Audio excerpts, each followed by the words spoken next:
오늘 하나님의 말씀은 사무엘상 14장 24절에서 35절까지인데요. 한 절만 같이 읽겠습니다. 사무엘상 14장 35절입니다. 우리 35절 말씀 같이 읽겠습니다. 시작. 사울이 여호와를 위하여 제단을 쌓았으니 이는 그가 여호와를 위하여 처음 쌓은 제단이었더라. 아멘. 오늘은 성숙을 기대하시는 하나님, 성숙을 기대하시는 하나님이란 제목으로 함께 하나님의 말씀 나누겠습니다.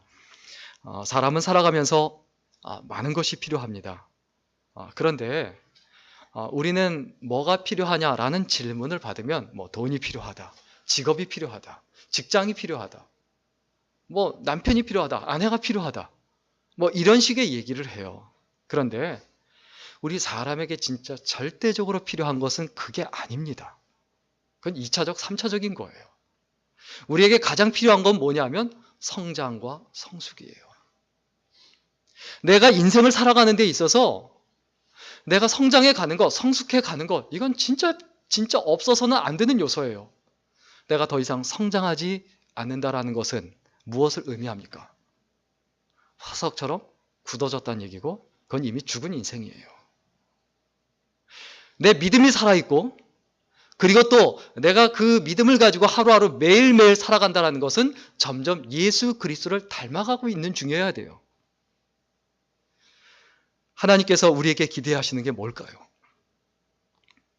사실 부모님이 우리에게 기대하는 게 있다라고 하면 너는 부자가 되라, 이런 걸 자꾸 요구하는 부모님이 있어요. 답답한 거죠. 진짜 어린 아이에게, 자기 자녀에게 부모님이 원하는 게 있다면 건강하게만 자라다오, 성장하는 거죠. 똑같습니다. 우리가 몸은 다 성장하고 오히려 이제는 나이가 들어가고, 그리고 오히려 쇠퇴할지라도 우리의 인격과 됨됨이는 점점 성장하고 성숙해 가야 합니다. 하나님께서 우리에게 뭘 원하실까요? 뭘 요구하실까요? 너는 그냥 인격적으로 성숙해져라, 나머지는 내가 책임지겠다라는 거예요. 그런데 우리는 자꾸 하나님께서 책임지시는 부분을 신경 쓰지 않고, 또 내가 책임져야 될 부분을 신경 쓰지 않고 하나님께서 책임지시는 부분을 계속 신경 써요. 여러분, 오늘 성경 본문에 사울 왕이 그랬습니다. 사울 왕이 뭐가 문제입니까?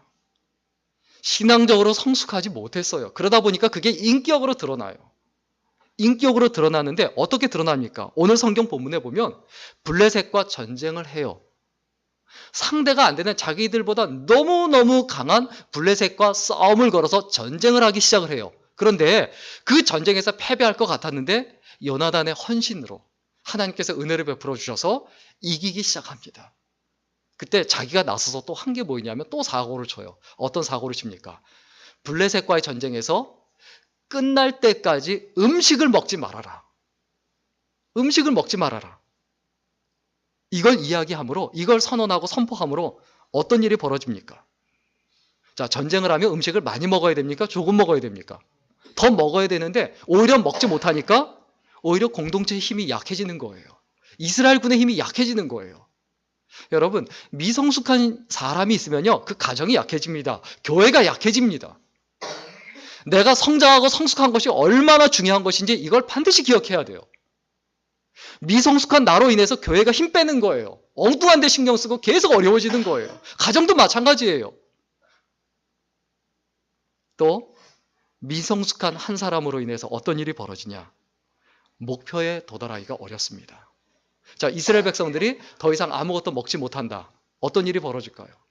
블레셋 군이 다시 이겨요. 숫자적으로 게임도 안 되고, 조금 더 자칫 잘못하면 전쟁에서, 다 이긴 전쟁에서 지게 생긴 거예요. 그리고 치명적인 게 뭐냐면 교회 내 또 가정 내에 미성숙한 사람이 있으면 자꾸 범죄의 자리가 돼요. 미성숙한 사람이 있으면 어떡합니까? 저 사람 왜 저래? 하고 정죄하잖아요. 손가락질 하잖아요. 그럼 손가락질하고 정죄하는 사람은 죄 안 짓는 건가요? 죄 짓는 거잖아요. 우리가 살아가는 인생과 삶에서 정말 기억해야 합니다. 이스라엘 백성이 결국 어떻게 합니까? 너무 배가 고프니까 이제 나중에 생각해 보지만 양과 소를 잡아다가 피째 먹어요. 피와 같이 먹으면 그 당시에 안 되게 돼 있거든요. 하나님 앞에 범죄하는 거예요. 배가 너무 고프니까 하나님도 무섭지 않고 사울 왕이 명령했다 할지라도 그것도 무섭지 않은 거예요. 너무 배가 고프니까 정신을 못 차리는 거예요. 레위기 22장 28절에 보면 암소나 암양을 막론하고 어미와 새끼를 같은 날에 잡지 말지니라. 그런데 어미 소고 또 송아지고 새끼 소고 간에 그냥 막 잡아먹는 거예요.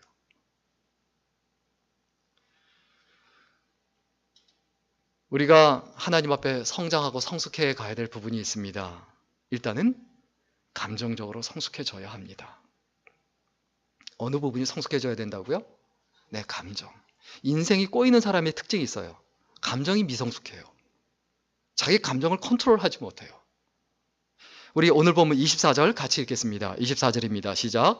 이날에 이스라엘 백성들이 피곤하였으니 이는 사울이 백성에게 맹세시켜 경계하여 이르기를 저녁 곧 내가 내 원수에게 보복하는 날까지 아무 음식물이든지 먹는 사람은 저주를 받을지어다 하였습니다. 그러므로 모든 백성이 음식물을 맛보지 못하고. 여러분, 뭐가 문제입니까? 내 원수에게 보복하는 때까지. 아니, 자기 감정 보복하는 게 전쟁입니까? 그 전쟁을 일으킴으로 수많은 사람들이 죽어요. 수많은 사람들이 죽음을 맞이하게 된 그 전쟁터에서 뭐만 생각합니까? 자기 감정만 생각해요. 내가 기분이 나쁘다. 내가 블레셋 사람들을 죽이고 싶다. 밉다. 꼴보기 싫다. 그 마음 상태가 잘못됐다는 거예요. 그것 때문에 전쟁을 하면서 이스라엘 군에게 음식을 못 먹게 합니다. 성숙한 사람은 감정적 아픔을 견딜 줄 압니다. 이게 쉽진 않아요.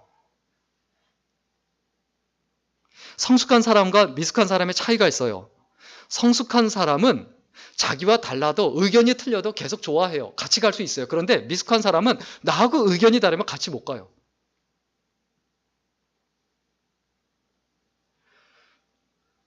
미숙한 사람은 자기가 좋아하는 일만 찾아요. 그러나 성숙한 사람은 해야만 하는 일을 찾아요. 미숙한 사람의 특징이 있어요. 하고 싶은 것만 해요. 하기 싫은 거 해야 되면 도망가요. 그러나 성숙한 사람은 내가 이게 꼭 해야 되는가라는 걸 생각을 해서 해야 되는 거면 힘들어도 해요. 어려워도 해요. 미숙한 사람은 계속 좋고 싫고를 따집니다. 싫으냐 좋으냐. 이게 굉장히 심각한 문제거든요. 그러나 성숙한 사람은 옳고 그름을 따져요. 이게 옳으냐 그르냐.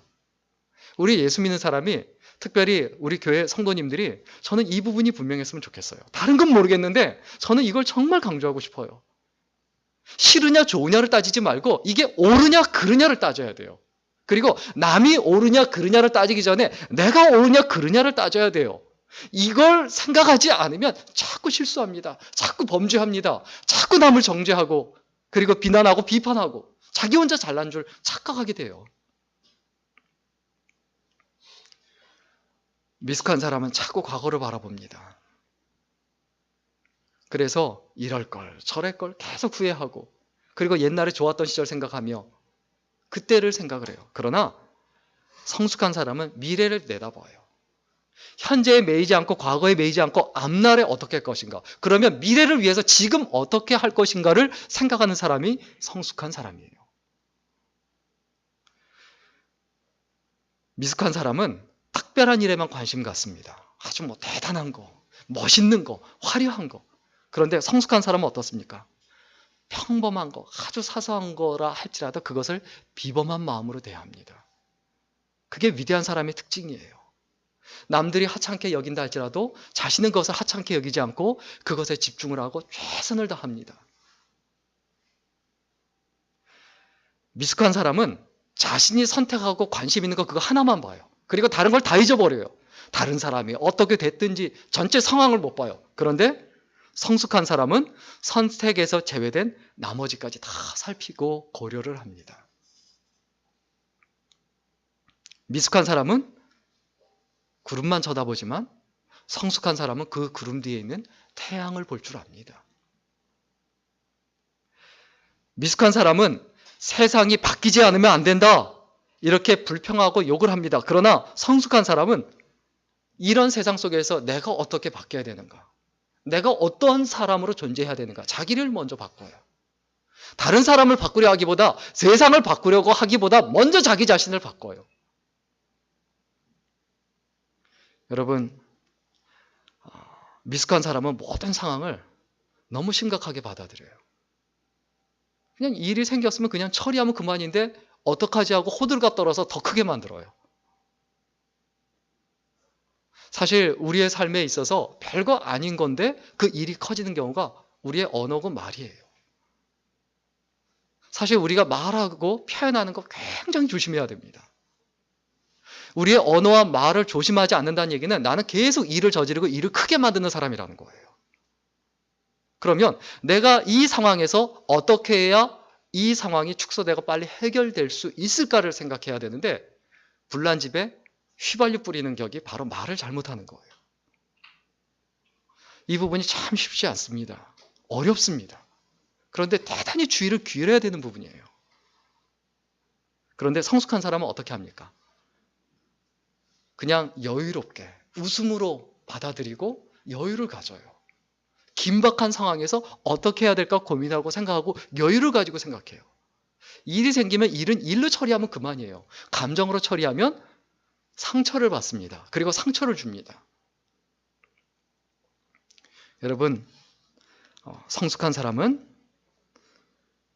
절대 늙지 않습니다. 이와 같은 것을 주의해가면서 점점 성장한다는 거죠. 우리가 감정적으로 성숙한가? 이것은 그 사람의 언어와 행동을 보면 그대로 드러나요.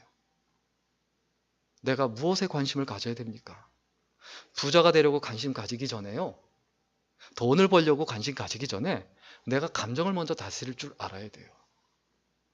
그래서 다른 사람에게 믿음을 주는 사람이 되고 함께 있고 싶은 사람이 되는 거, 이게 훨씬 중요해요. 같이 있고 싶은 사람이 되면요, 나머지 따라와요. 우리의 인생에서 중요한 것, 감정적인 성숙. 사울이 왕이면 뭐합니까? 권력을 가졌으면 뭐합니까? 군사력이 있으면 뭐합니까? 머리에 기름을 부음을 받았으면 뭐합니까? 감정적으로 성숙하지 못하고 미성숙해서 모든 사람들을 어렵게 하고 공경에 빠뜨리는데, 그 권력 소유한 거 없어요. 그거는 사람을 해치는 거예요. 그 힘, 그 돈 다 의미 없어요. 사람을 고통에 밀어넣는 것들이죠. 그리고 하나님께서 우리에게 기대하시는 성숙이 있습니다. 그게 뭐냐면 정신적인 성숙이에요. 오늘 본문 25절과 26절 같이 읽겠습니다. 같이 읽습니다. 시작. 그들이 다 숲풀에 들어간즉 땅에 꿀이 있더라. 백성이 숲으로 들어갈 때 꿀이 흐르는 것을 보고도 그들이 맹세를 두려워하여 손을 그 입에 대는 자가 없었으나. 참 여기 충격적인 표현이에요. 그들이 정말 배가 고파요. 음식을 먹지 못했죠. 그런데 숲풀에 들어갔는데 꿀이 잔뜩 있는 거예요. 그런데 26절에 보니까 그들이 맹세를 두려워해서 손을 그 입에 대는 자가 없었다. 이 얘기는 뭐냐 하면 꿀을 손으로 찍었어요. 그럼 입으로 가져가면 되잖아요. 근데 그걸 못 먹는 거예요. 왜? 누가 무서워서요? 사울 왕이 무서워서. 왜 사울 왕이 무섭습니까? 하나님을 두려워하지 않으니까 사울 왕이 무서운 거예요. 결국 배가 고프고 굶으니까 어떻게 됩니까? 사울 왕이고 하나님이고 뭐고 다 필요 없다, 이렇게 되지 않습니까? 어린아이를 보십시오. 무서워해야 할 것은 무서워하지 않고 무서워하지 않아도 되는 것은 무서워해요. 신앙적으로도 마찬가지예요. 내가 진짜 무서워해야 할 대상은 하나님이에요. 내가 하나님을 두려워해야 되죠. 그런데 자꾸 사람을 무서워하고 사람을 두려워하니까 사람 눈치를 보는 거죠. 그런데 백성들은 이런 상황이었지만 요나단은 다 음식을 먹지 않으니까 자기도 먹지 않았어요. 근데 사울 왕이 음식을 먹지 말라는 그 명령을 요나단은 못 들었어요. 그런데 다 안 먹으니까 자기도 성숙한 사람이라, 요나단은 성숙한 사람이라 먹지 않았죠. 그런데 배가 너무 고프니까 우리 27절 같이 읽겠습니다. 같이 읽습니다. 시작. 요나단은 그의 아버지가 백성에게 맹세하여 명령할 때 듣지 못하였으므로 손에 가진 지팡이 끝을 내밀어 벌집에 꿀을 찢고 그의 손을 돌려 입에 대며 눈이 밝아졌더라. 배가 고파서 정신을 못 차리고 있는데 꿀이 있어요. 그러면 지금까지는 백성들 눈치 보느라고 안 먹었는데 이거는 내가 눈치 볼 때가 아니다. 먹잖아요. 그리고 힘을 얻었어요. 그런데 누군가 와서 사울 왕의 명령을 전해줍니다. 우리 28절 같이 읽겠습니다. 시작. 그때 백성 중 한 사람이 말하여 이르되 당신의 부친이 백성에게 맹세하여 엄히 말씀하시기를 오늘 음식물을 먹는 사람은 저주를 받을지어다 하셨나이다. 그러므로 백성이 피곤하였나이다 하니. 이해가 안 되는 명령을 내린 거예요. 왜 전쟁을 하는데 음식을 못 먹게 하는가? 이 정도 상황이면 요나단이 멘탈이 무너져야 되죠. 그런데 그러질 않죠. 정확하게 사리 판단을 합니다. 우리 29절, 30절 같이 읽겠습니다. 29절과 30절입니다. 시작. 요나단이 이르되 내 아버지께서 이 땅을 곤란하게 하셨도다. 보라, 내가 이 꿀 조금을 맛보고도 내 눈이 이렇게 밝아졌거든. 하물며 백성이 오늘 그 대적에게서 탈취하여 얻은 것을 임의로 먹었더라면 블레셋 사람을 살육함이 더욱 많지 아니하였겠느냐. 자, 음식을 먹었으면 전쟁을 훨씬 빨리 끝냈을 거라는 거예요. 그런데 왜 못 먹게 하는지, 왜 이렇게 피곤하게 어렵게 하느냐? 아버지의 말이라 할지라도 왕의 말이라 할지라도 그것은 옳지 않다라고 정확하게 얘기하죠. 여러분, 항상 사리 판단을 분명히 해야 합니다. 우리 예수 믿는 사람은 감정적으로 싫고 좋다보다 뭘 항상 생각해야 된다고요? 옳으냐 그르냐. 그리고 뭐가 더 적당하냐. 뭐가 더 유익하냐. 이것을 항상 생각해야 돼요. 요나단의 한 말, 내 아버지께서 이 땅을 곤란하게 하셨도다. 명확하게 얘기하잖아요. 목회자가 잘못하면 목회자에게 직접 얘기해야 되죠. 그리고 백성들이 잘못된 길을 갖고 있으면 그건 옳지 않다. 왕이 잘못 인도하고 있는 거다. 목회자가 잘못 인도하고 있으면 그 잘못 인도하고 있는 거다라고 막는 게 옳습니다. 근데 문제는 뭡니까? 모르면서 그렇게 하면 곤란하죠. 세상에는 하나만 알고 둘은 모른다라는 말이 있어요. 우리가 깊이 고민하고 생각해야 합니다. 하나만 아는 사람과 둘, 셋, 넷, 다섯을 아는 사람과는 수준 차이가 나요. 하나만 아는 사람의 수준에선 다 잘못돼 보여요. 그게 미성숙한 상태예요. 정신적으로 미성숙한 상태예요. 정신적으로 미성숙한 사람에게 칼이 쥐어지면, 권력이 쥐어지면 다 망쳐놓습니다. 다 흐트러 놓습니다. 아주 골치 아픕니다.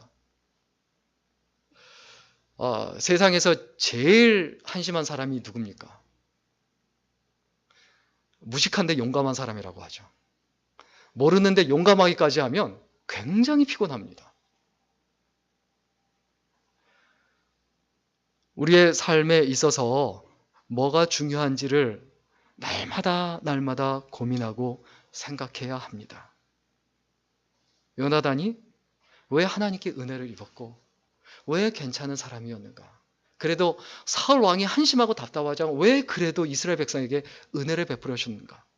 아직도 다윗이라는 사람이 나오지 않았는데도 왜 하나님께서 이스라엘 백성에게 여전히 은혜를 베풀어 주셨는가? 이때 은혜의 통로는 요나단이었죠. 하나님께서 우리에게 기대하시는 성숙은 또 어떤 성숙일까요? 신앙적인 성숙이에요. 우리 오늘 보면 31절과 32절 같이 읽겠습니다. 31절과 32절입니다. 같이 읽습니다. 시작. 그날의 백성이 믹마스에서부터 아얄론에 이르기까지 블레셋 사람들을 쳤으므로 그들이 심히 피곤한지라. 백성이 이에 탈취한 물건에 달려가서 양과 소와 송아지를 끌어다가 그것을 땅에서 잡아 핏째 먹었더니 결국 어떤 사고를 칩니까? 하나님을 두려워하지도 않고 사울 왕을 두려워하지도 않고 배고프니까 그냥 탈취한 물건, 양과 염소와 소를 잡아다가 그냥 핏째 먹는 거예요. 너무 배가 고프니까 익히지도 않고 먹었다는 거예요. 여러분, 예수 믿는 사람이요, 아무리 힘들어도요, 아무리 배가 고파도 하나님이 하지 말라고 하는 건 하지 말아야 됩니다. 죽으면 죽었지 나는 이건 못한다라고 해야 돼요. 이게 신앙적인 성숙이에요. 그러나 진짜 배가 고프면요, 정신 못 차립니다. 이건 이해할 수밖에 없어요. 개척교회가 왜 힘듭니까? 왜 목회자에게 집세 따로 사택도 해드리고 전기세도 다 내고 심지어 아이들 장학금까지 다 교회에서 해줍니까? 개인적인 세상적인 거, 상존하는 거 이런 거 신경 쓰지 말고 영적인 일에만, 성도를 돌아보고 목양하는 일에만 집중하라고 그래서 다 해주는 거죠. 뭐 목사 편하게 잘 먹고 잘 살라고 그렇게 해주는 겁니까? 목회자가 그렇게 착각을 하면 굉장히 곤란하죠. 그러니까 교회가 귀족화가 되는 거죠. 교회가 커지면 목회자 가정이 귀족화가 되는 거죠. 그 이유와 의미를 분명히 알아야 돼요. 물론 대부분의 목사님들이 굉장히 교회가 커져도 성실하게 열심히 잘합니다. 그런데 가끔 그런 분들이 있죠. 교회가 커지고 성장하면 본인이 대단한 존재고 엄청난 존재인 줄 알아서 성도를 가볍게 알고 다른 개척교회 목사를 가볍게 알고 우습게 알고 상종을 안 하고 필요에 따라서 사람을 대하고 이런 경우를 많이 보지 않습니까? 우리의 삶에서 무엇을 중요하게 여겨야 합니까? 신앙적인 성숙이에요. 신앙적으로 성숙하다는 얘기는 하나님께서, 예수 그리스도께서 귀하게 여기는 한 영혼 한 영혼을 대단히 귀하게 여깁니다. 그것을 절대로 놓치지 않아요. 그것을 놓쳤다. 그거는 정말 하나님 앞에 큰 죄악을 저지르고 있는 중이죠. 이스라엘 백성이 배가 고파서 양과 짐승을 잡아서, 가축을 잡아서 핏째 먹었다라는 소식을 어떻게 합니까? 사울에게 전달합니다. 그러면 사울이 가장 두려워하고 무서워하는 게 뭡니까? 사울은 하나님 두려워하지 않았어요. 사무엘 선지자도 두려워하지 않았어요. 이스라엘 백성들이 나를 따르냐 안 따르냐 이게 항상 중요했어요. 자, 우리 33절 같이 보겠습니다. 33절입니다. 같이 읽겠습니다. 시작. 무리가 사울에게 전하여 이르되 보소서, 백성이 고기를 핏째 먹어 여호와께 범죄하였나이다. 사울이 이르되 너희가 믿음이 없이 행하였도다. 이제 큰 돌을 내게로 굴려오라 하고. 자, 한 사람이 와서 얘기했다면 이 사울랑 말 안 들었을 거예요. 무리가 와서 얘기를 하니까 듣는 거예요. 우르르 몰려와서 얘기하니까. 왜? 그 사람들이 자기 배신하면 안 되니까. 떠나가면 안 되니까. 그런데 신앙적으로 미숙한 사람의 티가 또 어디서 납니까? 우리 오늘 보면 33절에 보면 너희가 믿음 없이 행하였도다. 아니, 누가 믿음 없이 행했습니까? 배고파 죽겠는데? 아니, 배고파 죽을 지경인데 무슨 배고파 죽겠는 사람이 도둑질이라고 뭐 안 하겠습니까? 누가 그렇게 만들어 놓고요? 누가 믿음 없이 행했습니까? 자기가 믿음 없이 행해놓고서 하나님을 두려워하지 않고 믿음 없이 행해놓고 남 탓하는 거예요. 너희가 믿음 없이 행하였도다. 신앙적으로 미숙한 사람의 전형적인 특징입니다. 자신의 부족과 허물을 못 봐요. 자신의 죄악을 못 봐요. 하나님께 가까이 가면 갈수록 거룩해져요. 그래서 자신의 작은 부족과 허물에도 늘 괴로워요. 늘 부족하다고 생각해요. 그래서 늘 겸손해요. 마태복음 7장 3절에도 보면 자신의 눈에 있는 들보는 보지 못하고 형제의 눈 속에는 티끌만 본다고 했죠. 붕어빵처럼 닮은 아버지와 아들이 대화를 하고 있었습니다. 그런데 아들이 아버지를 굉장히 원망해요. 뭐라고 원망하냐면, 아버지, 왜 아버지는 이렇게 가난해서 나도 이렇게 가난하게 사냐? 아버지 좀 돈 좀 잘 벌어서 나도 좀 재벌 2세 좀 해봤으면 좋겠다. 막 이러면서 막 불평하는 거예요. 그때 아버지가 뭐라고 하냐면, 야, 그러냐? 그런데 너는 그러면 왜 손흥민처럼 안 태어나냐? 아니, 그럼 자기가 손흥민처럼 해서 돈 좀 벌어다 주면 되잖아. 왜 남 탓하냐고요. 여러분, 신앙적으로 성숙해지면 남 탓하지 않아요. 나의 부족과 허물을 봐요. 그리고 내가 책임지려고 해요. 그리고 신앙적으로 미성숙한 사람, 또 어떻게 티가 납니까? 오늘 보면 34절 같이 읽겠습니다. 34절입니다. 같이 읽습니다. 시작. 사울이 또 이르되 너희는 백성 중에 흩어져 다니며 그들에게 이르기를 사람은 각기 소와 양을 이리로 끌어다가 여기서 잡아 먹되 핏째로 먹어 여호와께 범죄하지 말라 하라. 함에 그 밤에 모든 백성이 각각 자기의 소를 끌어다가 거기서 잡으니라. 자, 이스라엘 백성들은 전쟁과 금식으로 피곤하고 몹시 지쳐 있습니다. 이렇게 되자 하나님께서 주신 율법도 무시하고 허겁지겁 잡아서 먹는 상황에 있게 되죠. 그런데 여기서 심각하게 생각해야 될 것은 이스라엘 백성들이 사울의 명령은 두려워했지만 하나님의 율법을 어기다가 결국은 지도자고 뭐고 다 필요 없게 된 그 상황이죠. 그런데 여기서 문제는 뭡니까? 신앙이 아니고요. 체면치레예요. 체면치레. 사울 왕이 진짜 신앙적으로 하나님 앞에 두렵고 떨림으로 하는 게 아니라 사람들 분위기에 따라서 그냥 끌어다가 이렇게 해라 저렇게 해라. 왜? 피째 먹지 말라는 거 다 알고 있거든요. 여러분, 우리의 삶에서 뭐가 중요합니까? 조금 먹고 사는 거 해결이 되면 그 다음부터 신경 쓰는 게 자기 체면이에요. 그래서 눈치 보는 거예요. 그래서 진실하지 못한 거예요. 이 사울 왕의 문제, 이 정도 됐으면 자기가 잘못했다라는 걸 깨달아야 되는데 그렇지 않고요. 남 탓을 하고 그리고 체면치레로 그냥 이렇게 해라 저렇게 해라. 여기에 보면 34절에 보면 사울 왕이 하나님께 관심이 있습니까? 전혀 없어요. 결국 사울 왕의 관점은 뭡니까? 우리 오늘 본문 35절 같이 읽겠습니다. 이 부분이 어떻게 보면 가장 중요할 수 있어요. 우리 35절 같이 읽습니다. 시작. 사울이 여호와를 위하여 제단을 쌓았으니 이는 그가 여호와를 위하여 처음 쌓은 제단이었더라. 자, 여호와를 위하여 제단을 쌓았다. 여기까지 보면 굉장히 좋은 말이에요. 근데 구태여 거기다 뭐라고 갖다 붙입니까? 여호와를 위하여 처음 쌓은 제단이었다. 그 얘기는 무엇을 의미합니까? 사울 왕의 우선순위가 최대의 관심사가 하나님이 아니라는 거예요. 예배가 아니라는 거예요. 신앙적으로 성숙한 사람은 어디에서 티가 납니까? 예배가 우선순위예요. 예배에 목숨을 걸어요. 예배에 인생을 걸어요. 그런데 신앙적으로 미성숙하면 예배를 우습게 알아요. 예배를 가볍게 알아요. 우리가 예배자로서, 예배위원으로서 성가대가 될 수도 있고 성가대 지휘자가 될 수도 있고 찬양팀이 될 수도 있고 또 헌금위원이 될 수도 있고 또 대표기도자가 될 수도 있어요. 예배위원이에요. 예배를 돕는 사람이에요. 그러면 어떻게 해야 됩니까? 그 자리를 정말 소중하고 귀하게 여겨야 돼요. 이게 신앙적 성숙이에요.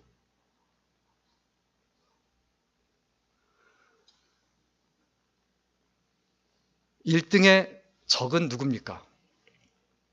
1등의 적이 꼴찌입니까? 1등의 적은 2등이잖아요. 2등. 2등이 경쟁자잖아요. 최고의 적은 뭡니까? 최선이에요. 아, 이만하면 됐지. 정말 많은 목사님들이, 많은 성도님들이 미리부터 주일날 예배를 위해서 일주일 내내 준비를 하고 토요일만 되면 초긴장을 해서 준비를 해요. 그리고 옛날에 어떻게 합니까? 옛날 어른들은 헌금을 할 때도 어떻게 했습니까?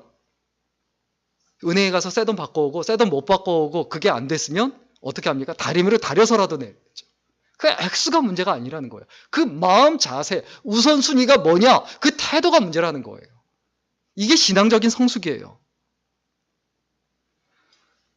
우리가 하나님 앞에 신앙적인 성숙을 날마다 이뤄가야 합니다. 하나님께서 우리에게 무엇을 귀하게 여기십니까? 너 예배를 어떻게 생각하냐? 너 예배를 어떻게 여기고 있냐? 너와 나의 시간이고 나는 이 시간을 가장 귀하게 여기고 가장 소중하게 여기고 가장 기다리고 있는데 너는 이 시간을 어떻게 여기고 있느냐? 하나님께서 우리에게 지금도 말씀하지 않으실까요? 오늘 메시지 정리하고 마치겠습니다. 지도자 한 사람이 얼마나 중요한지, 한 사람이 얼마나 중요한지 오늘 본문을 통해서 또 알 수가 있는데 사울 한 사람이 감정적으로 성숙하지 못하고 정신적으로도 성숙하지 못하고 신앙적으로 성숙하지 못해서 이스라엘 백성 전체를 다 고통에 빠뜨리고 어려움에 빠뜨립니다. 내가 사울과 같은 사람이 되는 건 아닌가? 괜히 아들만 고생시키고 이스라엘 백성만 고생시키는 건 아닌가? 우리가 어떻게 해야 됩니까? 어디서부터 풀어가야 합니까? 예배부터 풀어가야 돼요. 예배부터. 하나님 앞에 예배 드리고, 그리고 이 예배, 한 번의 예배를 위해서 모이는데, 이 예배를 위해서 내가 어떤 준비를 하고 어떻게 해야 되는가? 전체를 볼 뿐만이 아니라 내 개인적으로도 봐야 되죠. 두 가지 준비를 다 해야 되죠. 우리는 반드시 성숙해 가야 합니다. 하나님께서 우리에게 그것을 원하십니다. 특별히 감정적으로, 그리고 정신적으로, 그리고 신앙적으로 성숙해서 하나님 앞에 아름다운 열매를 맺는 복된 인생, 그리고 아름다운 인생이 될 수 있기를 주의 이름으로 간절히 축원합니다. 기도하겠습니다. 살아계신 하나님, 우리가 하나님 앞에 예배 드린다고 하면서도 그 예배를 때우기에 급급하고, 그리고 그 예배를 우습게 알고, 그리고 그 예배를 소중하게 여기지 않고 우리의 개인의 관심사와 우리 개인의 감정에 흔들렸던 많은 순간들이 있었음을 고백합니다. 사울 왕의 그 미성숙함이 우리들의 미성숙함이 되지 않도록 붙들어 주시고, 그리고 그 모습을 보며 우리들 자신을 되돌아보아 내가 하나님 앞에 어떤 일꾼인지, 어떤 예배자인지 다시 한번 살펴보는 우리들이 되게 하여 주옵소서. 감사드리며 예수님의 이름으로 기도드렸습니다. 아멘.